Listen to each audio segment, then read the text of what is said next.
한국에서 유튜브에서 소개된 아주 간증이 있는데 45만 명이 그것을 듣고 아주 감동을 받았던 내용이 있습니다. 책으로 나왔어요. 당연한 것은 아무것도 없다. 박민경 사모가 쓰신 겁니다. 남편은 김윤상 선교사님이세요. 이들은 하나님께서 나와 함께 광야로 가자는 그 말씀을 듣고 강력한 부르심에 따라서 이 남편을 따라서 멕시코에 선교를 간 지 1년 2개월 만에 정확히 2018년 10월입니다. 남편은 사경을 헤매는 교통사고를 당하게 됩니다. 그 흔한 엑스레이조차 찍을 수 없었고 내시경은 말할 것도 없고 약 하나 먹을 수 없는, 진통제 하나 구할 수 없는 시골 산골에서, 멕시코 산골에서 열악한 환경 속에서 위중한 환자로 의식불명 상태에서 남편의 상황은 그 절망 자체였다고 되어 있습니다. 하지만 이 사모는, 박민경 사모는 절망감에 사로잡히지 않고 생명의 주인은 하나님이시잖아요. 그 생명의 주인 대신 하나님께 붙잡고 매달렸던 것이죠. 하나님을 경외하기로 결정했습니다.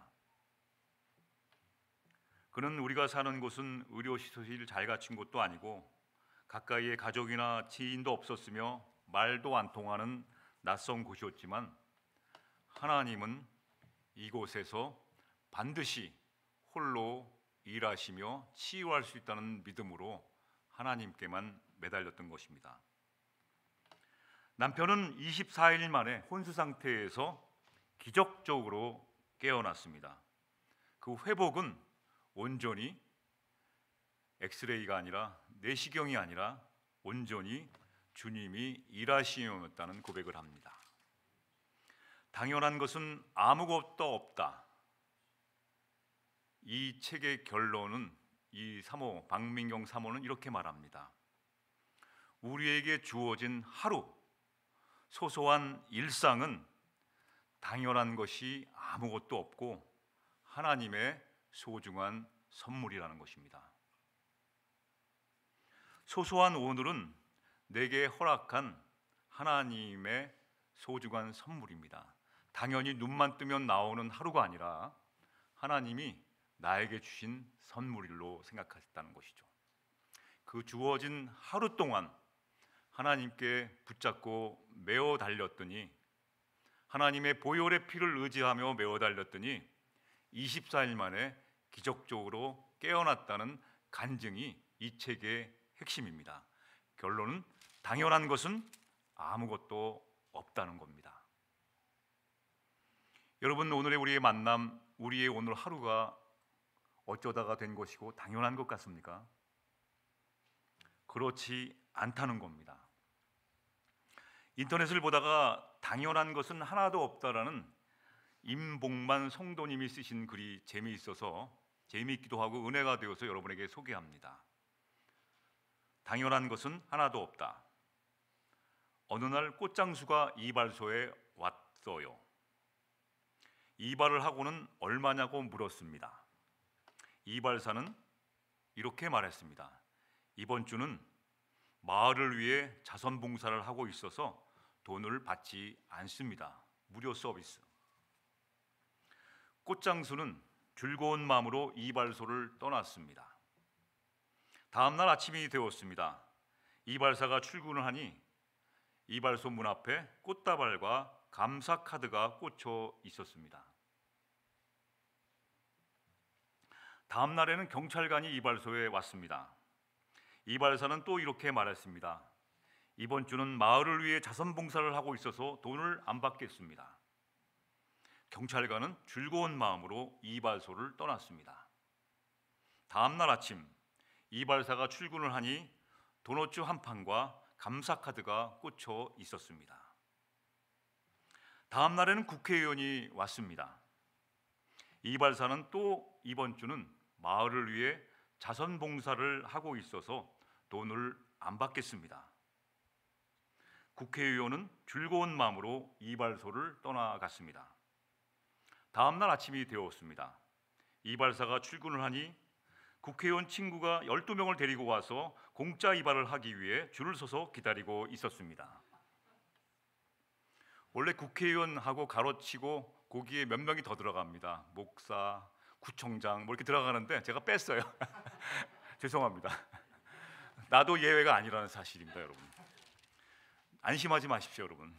나도 공짜를 좋아하는 사람이거든요. 예. 이발사는 내가 지금까지 이발소를 오랫동안 운영해 온 것이 이게 자기 혼자 된 것이 아니라고 생각했어요. 동네 사람들이 찾아주고 팁도 주고 그래서 있던 것으로 너무 생각하니까 일주일만큼은 공짜 서비스로 했던 거예요. 그런데 다른 사람들, 특히 국회의원, 목사, 구청 죄송합니다. 또 목사님 하면 안 돼요. 그냥 나.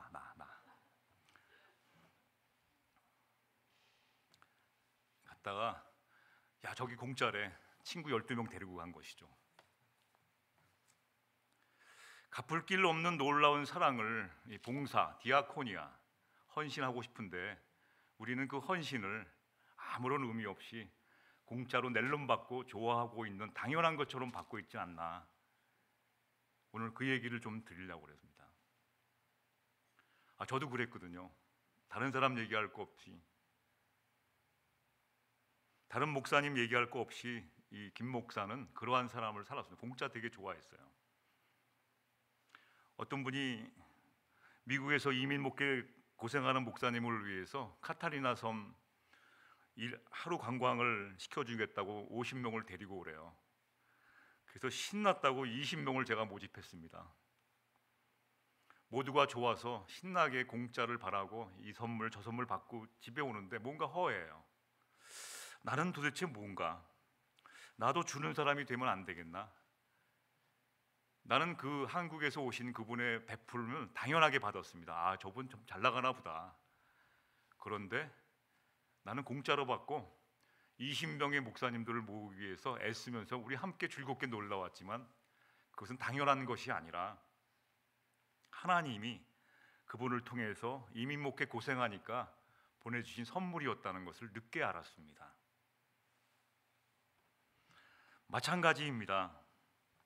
안타깝게도 우리 그리스도인들은 대부분 자신이 그리스도 안에서, 예수 그리스도 안에서 이 누리고 있는 이 감사, 특권, 하나님만이 주시는 이 복을 잘 인식하지 못하고 사는 것 같습니다. 모든 것이 당연한 것처럼 우리는 환경과 주변 사람에 의해서 자신이 환경이 그렇게 안 되기 때문에 늘 이렇게 받기만 하고 늘 남의 도움만 받아서 자신의 울타리 안에서만 우물 안에 갇힌 개구리처럼 개인적인 성향의 틀 안에서 자신의 경험에서 얻은 것만 가지고 해석하니까 모든 것이 선물이 아니라 당연한 것처럼 받는 생활을 하고 있었다는 것이죠. 자, 우리가 어떻게 태어났는지부터 출발점부터 한번 점검해 보기 원합니다. 어떻게 시작되었나요? 나의 시작은 어떻게 되었나? 성경은 나의 시작이 어떻게 되었나를 분명히 알기를 원합니다. 출발점이 어디인가? 내가 이민 온 그 날이 언제인가? 출발점이 언제인가? 나의 시작이 언제인가를 반드시 알기를 원합니다. 그래서 창세기 2장 7절 말씀 한번 보시겠습니다. 창세기 2장 7절 말씀 세 번역으로 함께 읽어봤으면 좋겠습니다. 주 하나님이 땅의 흙으로 사람을 지으시고 그의 코에 생명의 기운을 불어넣으시니 사람이 생명체가 되었 겁니다. 이것이 우리의 출발점입니다. 아담은 다른 말로 하면 사람이라는 뜻입니다. 사람은 생명체인데 생명체는 두 가지 의미에서 살아있다고 하는 겁니다. 첫 번째는 육체적으로 살아있기 때문에 살아있는 겁니다. 우리 육체가 움직이지 못하면 살아있는 것이라고 말하지 않습니다. 일단은 육체가 건강하게 살아있어야지만 살아있는 것입니다. 그래서 사람에게는 영혼이 있어요. 영과 혼이 있습니다. 그래서 육체와 합해 갖고 살아있다는 겁니다. 우리 몸을 우습게 하시면 안 됩니다. 어떤 단체에서는 육신은 더러운 걸로 더럽지 않습니다. 하나님이 주신 것은 건강하게 관리할 목적이 있어요. 생명체이기 때문에 이 몸에 영혼이 함께 있기 때문에 우리 몸은 거룩한 겁니다. 두 번째, 살아있다는 의미는 영적으로 살아있다는 겁니다. 우리의 영과 혼은 왜 살아있냐면 하나님과 연결이 되어 있기 때문에 살아있는 겁니다. 그런데 아담은 하나님의 말을 듣지 않았습니다. 여러분 너무 잘 아시죠? 하나님이 에덴 동산의 천국의 삶을 누리되 하나만을 지켜달라고 예고하셨어요. 동산 중앙에 있는 선악을 아는 그 나무만은 따먹지 말라고 그랬습니다. 그 나무가 어딨냐면 에덴 동산 가장 중심에다 놔두었어요. 그런데 상상을 해봅니다. 아담과 하와는 어디 살았나요? 동산 중앙에 살았을까요? 그렇지 않을 것 같습니다. 아담과 하와는 동산 중앙까지 그 선악과를 따먹기 위해서 연구하고 계획해가지고 오랜 시간을 걸려서 동산 중앙까지 왔습니다. 에덴 동산의 크기는 얼마나 클까요? 유프라데스 강을 비롯해서 강이 4개가 흐를 정도로 에덴 동산은 사이즈가 큰 데입니다. 근데 동산 중앙에 있는 그 선악과를 따먹기 위해서 아담과 하와는 아마 여행을 했을 것 같아요. 이건 제 상상입니다. 그걸 따먹기 위해서. 어쩌다가 늘 앞에 보던 거 뚝 따먹은 게 아니라는 것이죠. 근데 그것을 하나님이 다른 것은 다 누리고 천국의 삶을 누리며 살기를 원하시는데 그것을 먹지 말고 그것을 먹는 날에는 너는 반드시 죽는다고 그랬습니다. 근데 그 나무 열매를 먹었습니다. 여러분 잘 아시는 것처럼 먹었어요. 근데 아담은 안 죽었습니다. 죽지 않았어요. 처음에는. 여기서 죽었다는 것은 비록 몸이 죽어가는 과정이 시작되었지만 영적으로는 죽지 않았습니다. 그런데 그것이 하나님과 분리가 되기 시작했어요. 그 후 사람의 몸은 살아있는데 하나님과 분리되는 순간 죽은 상태로 나타난다는 거예요. 이것을 성경에서는 죽었다고 보는 겁니다. 하나님이 주신 영혼과 하나님이 연결이 돼야 되는데 나의 영혼과 이 분리가 되니까 죽은 겁니다. 관계없이 살아가는 거예요. 하나님의 뜻을 알지도 못하고 관계없이 살아갑니다. 믿노라 하면서 하나님과 관계없이 살아간다는 것은 그리스도인이 최고로 불쌍한 사람이 된다는 것을 선포하는 겁니다. 나는 이 교회 다니면서 그리스도인 됐는데 하나님과 관계없이 살겠다고 하는 것, 분리가 되어 있으니까 가장 비참한 삶을 사는 겁니다. 그래서 당연한 것이 아닌 하나님의 은혜로 살고 있는 것이 무엇인가를 먼저 점검해 봐야 된다는 것이죠. 하나님과 내 영혼이 연결되어 있으니까 이게 눈만 뜨면 이게 어쩌다가 뜨는 태양이 아니고 내리는 비가 아니라는 것입니다. 이 공기 모든 것들이 다 둘러보면 다 이 마땅히 있는 것이 아니구나. 오늘 이렇게 만나서 예배드리는 것이 마땅하고 당연한 것이 아니라는 것이죠. 그래서 오늘 에베소서에 있는 말씀은 우리가 주시는 마땅히 준 것처럼 생각하는 우리가 마땅한 것이 아니라는 말씀을 핵심적으로 해주고 있습니다. 보시죠. 에베소서 오늘 본문 찬송하리로다. 하나님 곧 우리 주 예수 그리스도 아버지께서 그리스도 안에서 하늘에 속한 모든 신령한 복을 우리에게 주셨다는 겁니다. 하늘에 있는 것을 다 주셨다는 거예요, 복을. 근데 주셨는데 우리는 뭘 줬나? 내가 이거 하는 것은 당연한 것처럼 생각하고 있지 않는지를 보라는 것이죠. 근데 어떻게 주셨냐면 창세전에 4절 보니까 창세전에 그리스도 안에서 우리를 선택하셨어요.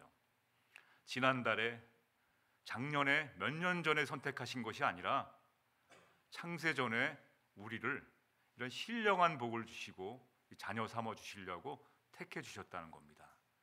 이게 우리는 당연하게 마땅하게 뭐 늘 그렇게 마치 식당에 가서 팁을 놓는 것처럼 당연하듯이 팁을 받는 사람의 입장에서 당연히 팁을 놔야 되는 것처럼 생각하고 있지 않는 것을 점검해 보라는 것이죠.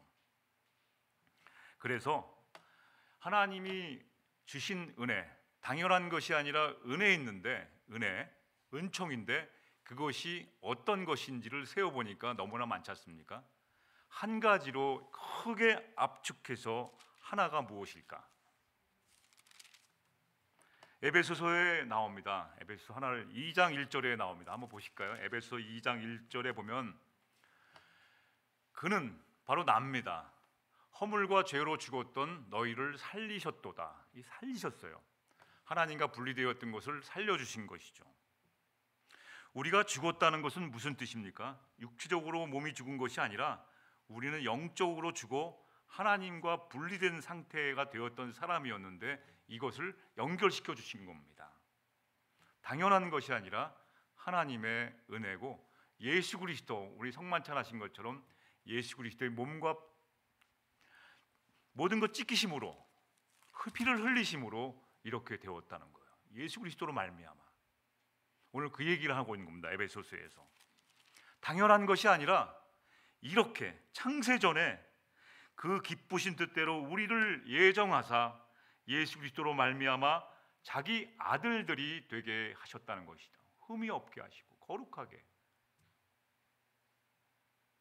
이것이 당연하게 생각하십니까? 요한복음 10장 10절 말씀에는 내가 온 것은 양으로 생명을 얻게 하고 더 풍성히 얻게 하려 하는 것이라 라고 되어 있습니다. 예수님께서 말씀하신 거죠. 예수님이 하나님과 저와 여러분들을 연결시킨 것은 생명을 얻게 하고 풍성히 얻게 하려는 목적이십니다. 당연한 것이 아니라 예수 그리스도의 은혜입니다. 모든 그리스도인들이 지금 그리스도 안에서 살아있다는 것이죠. 살아있다고 하는 것은 우리 영혼이, 여러분 이건 매우 중요한 겁니다. 우리 영혼이 하나님과 하나가 되어 있다는 거예요. 그래서 우리가 아버지 하나님께 구할 때 하나님이 들어주시는 거예요. 나의 필요를. 연결이 안 되고 졸라대는 것은 기도를 하긴 하죠. 구하고 졸라대는 것은 연결이 안 된, 채널을 맞추지도 않고 복음 방송을 듣는다든가 무슨 라디오 코리아를 듣는 수가 없는 것처럼 하나님과 우리가 분리된 상황에서는 우리의 간절한 기도는 그저 졸라대는 것밖에 안 돼요. 안 듣습니다. 하나님 들을 수가 없고. 그래서 모든 그리스도 안에 살아있다고 하는 것은 우리 영혼이 하나님과 하나가 되어 있다는 겁니다. 그래서 이 말씀을 잘 나와 있는 찬송가가 있어요. 여러분 너무 잘 아시는 암송에도 우리 반주 한번 해주실래요? 438장 1절을 한번 보지 마시고 외울 수 있는 찬송입니다. 제가 지금까지 드린 말씀을 하나로 내 영혼이 은총 입어 중환제 짐 벗고 보니. 한국의 영락교회를 담임하셨던 한경직 목사가 제일 좋아하는 찬송이라고 들었습니다. 438장 1절 한번 해보실까요? 내 영혼이 은총 입어 중환제 짐 벗고 보니.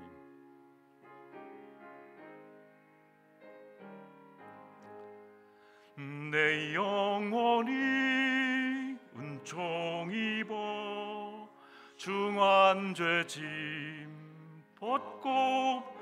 슬픔 많은 이 세상도 천국으로 화하도다. 할렐루야 찬양하세. 내 모든 죄 사함 받고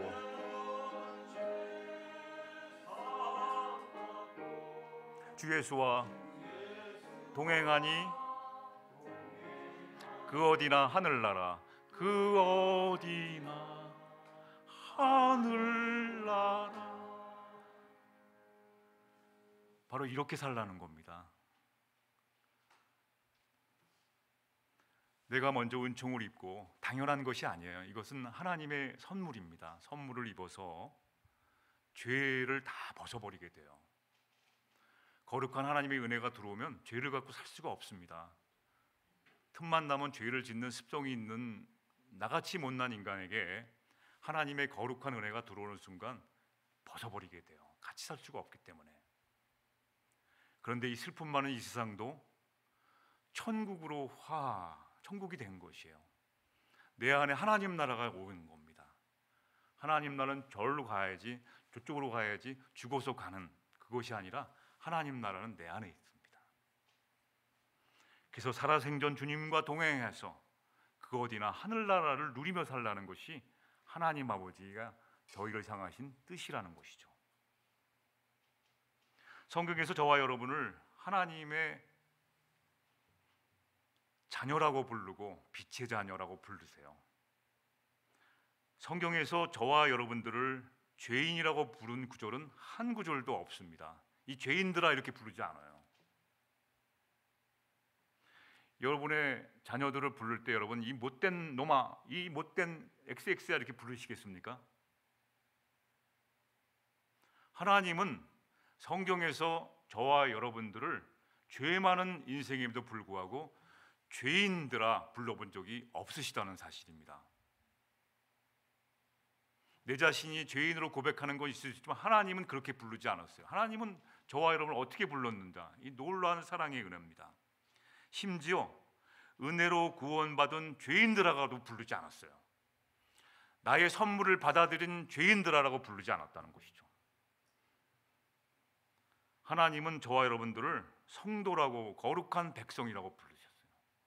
오, 놀라운 은혜 아닙니까? 당연한 것이 아니라는 것이죠. 그리고 형제라고 부르고 자녀라고 부르고 하나님의 아들이라고 부르셨어요. 빛의 자녀라고 부르고 하나님 안에 있는 저와 여러분들을 빛이라고 부르셨어요. 하나님은 어디 있는지 다 찾아드릴까요? 시간 관계상 생략하겠습니다. 여러분이 좀 찾아보세요. 날로 먹지 마시고요. 하나님 안에 있는 빛. 왜 하나님은 우리를 죄인이라고 부르지 않으신 것일까요? 죄인은 죄만 저지르고 다니는 사람이기 때문에 저희를 죄라고 부르지 않은 거예요. 죄인은 아무런 기대할 것이 없어요. 못됐어요. 하나님은 저희를 죄인이라고 부르지 않으시는 이유는 아직도 저희들에게 뭐라고 그러나요? 소망 기대를 하고 계시는 거예요. 아직도 저와 여러분들에게 뭔가 투자할 것이 있다고 생각하는 사람들이 아니 하나님이십니다. 아무런 기대하지 않는 사람한테는 말도 걸기 싫어요. 죄인에게 여러분 무엇을 기대할 수 있겠습니까?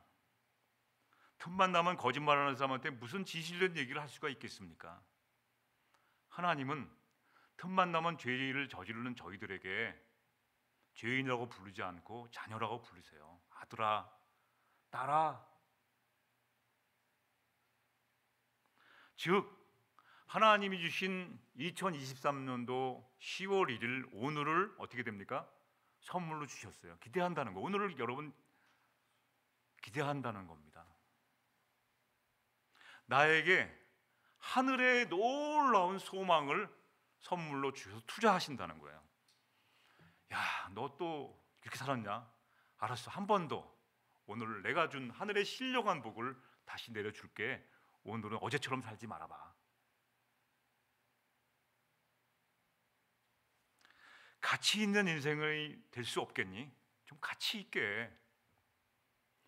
하나님이 저와 여러분에게 나 좀 도와다오 이렇게 말씀하신 거예요. 하나님이 여러분에게 도움이 필요하신가요? 저와 여러분에게 지난번에도 말씀드렸지만 하나님이 돈이 필요하신가요? 돈을 쓰는 사람은 저와 여러분 아닙니까? 근데 하나님이 나 좀 도와달라는 것은 어떤 의미일까요? 오늘도 저희를 주신 선물, 오늘을 좀 하나님 아버지가 원하시는 하나님의 자녀답게 살아달라는 거예요. 그 자녀로 살 수 있도록 하나님은 하늘의 신령한 복을, 제가 하늘만 보면 율동이 나오더라고요. 하늘의 신령한 복을 이렇게 주신 거예요.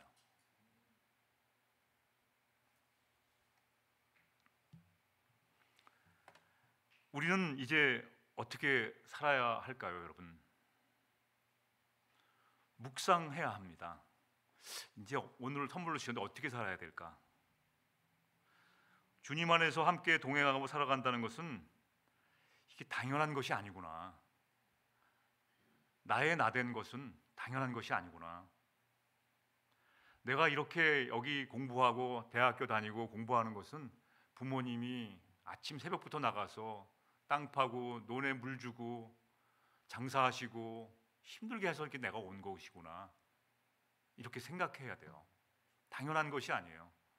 내가 공부 잘해서 대학교 가고 그것이 아니라 어떤 누군가의 희생이 있었다는 것이죠.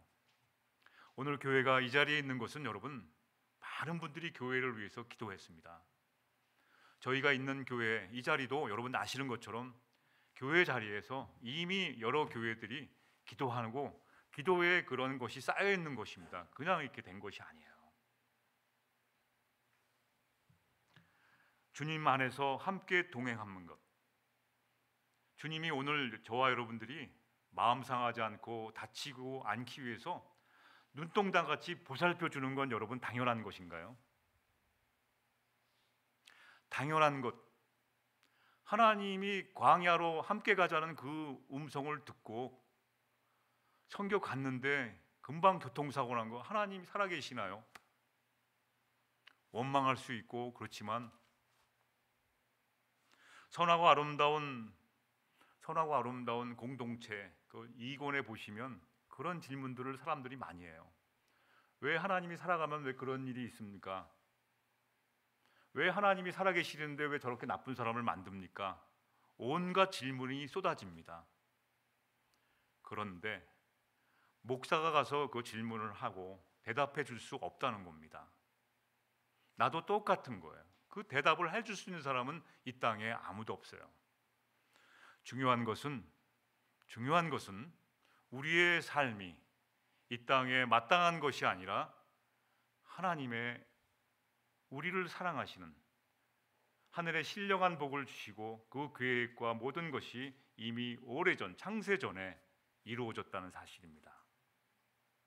그래서 하나님은 우리들이 당연한 것이 아니라 하나님의 선물로 오늘 소소한 일상들, 우리가 날마다 똑같이 하는 그 일상이 내가 훌륭해서 된 것이 아니라 하나님의 신령한 복을 주시는 그 은혜로 살고 있다는 것을 깨달으라는 거예요. 그때 내 옆에서 나와 함께 동행하신 예수 그리스도가 나와 함께 있다는 것을 더욱더 절실하게 느끼게 됩니다. 그때 어떻게 돼요? 내 삶이 비록 어렵고 힘들고 환난과 핍박, 어려운 일이 내 앞에 있더라도 기쁘고 감사하게 그 일을 감당하고 그것을 넘어갈 수 있다는 것이죠. 하나님은 에베소서 5장 8절에 이렇게 저희들을 평가하고 계세요. 너희가 전에는 어둠이더니 이제는 주 안에서 빛이라. 빛의 자녀들처럼 행하라. 우리 같이 한번 읽어보실까요? 시작. 너희가 전에는 어둠이더니 이제는 주 안에서 빛이라. 빛의 자녀들처럼 행하라. 저희들을 이 죄인들하고 부르지 않고 빛의 자녀라고 저희들을 대해주세요. 빛의 자녀들처럼 행하는 겁니다. 이렇게 엄청난 하늘의 신령한 복을 당연하고 마땅하게 생각하지 마시고 주님의 크신 은혜로 하나님의 선물로 받아들이시면 웬만한 일은 어떻게 될까요? 웃으시며 살 수가 있습니다. 우리 민영이 잠깐만 나오실래요? 죄송합니다. 목사 잘못 만나갖고 고생하시네요. 네. 이쪽을 바라보시고 한번 행복하게 웃어보시게요. 우리 교회 생활 행복하죠? 한번 싹 웃어보세요. 예. Thank you so much. 네. 하나님이 웬만한 그렇게 웃으며 살기를 원하십니다. 여러분이 웃는 모습을 보니까 마치 하나님의 얼굴을 보는 것처럼 이렇게 기쁠 수가 없습니다. 이렇게 기쁘게 살아가기를 주님의 이름으로 축원합니다.